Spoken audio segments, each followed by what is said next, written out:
Lasagna, isa rin sa favorite ng aking Junakis, kaya ito ang hinanda namin noong New Year's Eve at saka ito na rin yung aking mga pa-orders mga kusina, kaya marami akong ginawa. May garlic, onion, bell pepper, celery, carrots at meron ding mushroom.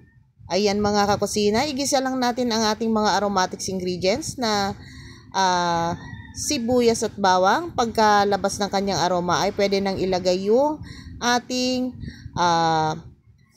ground beef. Ayan mga kusina, pagka sangkutsa ko nga ay linagay ko na rin dito yung ating beef cubes at naglagay na rin ako dyan ng black pepper. Ayan mga kusina, maraming black pepper akong linagay dyan para mas malasa ang ating sinasangkutsyang beef. Ayan, at linagay ko na rin dito yung mushroom at saka yung mga gulay mga kusina na carrots, bell pepper, celery stalks.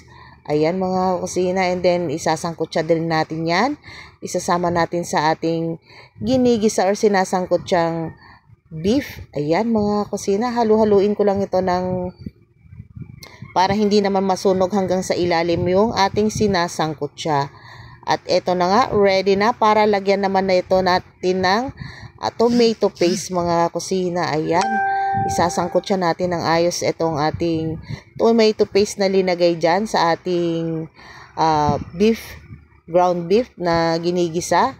And then saka tayo maglalagay na dito ng ating spaghetti sauce. Ayan mga kusina, bale 3 kilong spaghetti sauce ang linagay ko dyan sa ating sinangkutsang beef. Ayan, marami tayong sauce na gagawin mga kusina para kumasya sa ating lulutuin na lasagna. Ayan mga kusina, naglagay na rin ako dito ng sugar pambalance sa kanyang lasa, and then linagay ko na rin dito yung ating celery. Naglagay na rin ako dyan ng cheese para cheesy ang ating sauce. Ayan mga kusina, mas maraming cheese, mas masarap.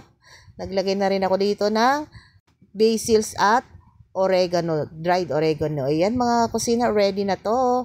And then magluto naman tayo ng white sauce. Ayan, butter at saka all-purpose flour. And then evaporated milk. Ayan mga kusina, ang pinaghalo-halo ko dyan. Ihaluin ko lang mabuti para wala siyang buo-buo mga kusina. And then ayan, nawala na yung kanyang buo-buo.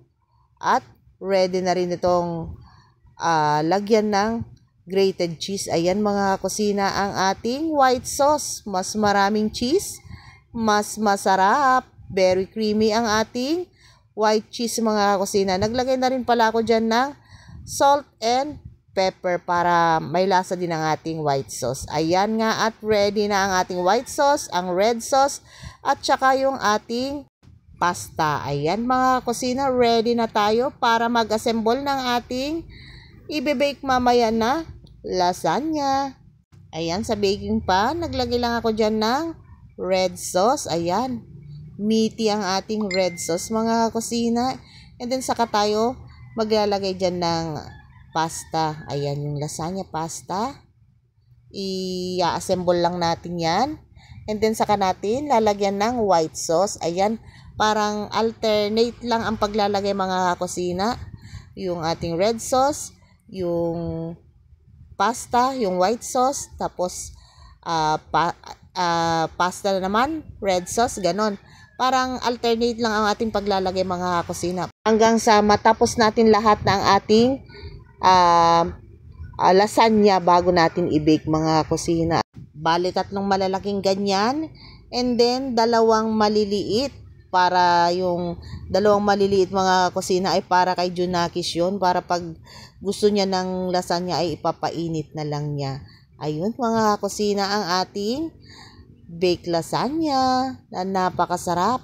Ayan, tatapusin ko lang ito, and then pwede nang i-bake ni hubby. Ayan mga kusina, para magawa ko naman yung iba pang mga orders nila.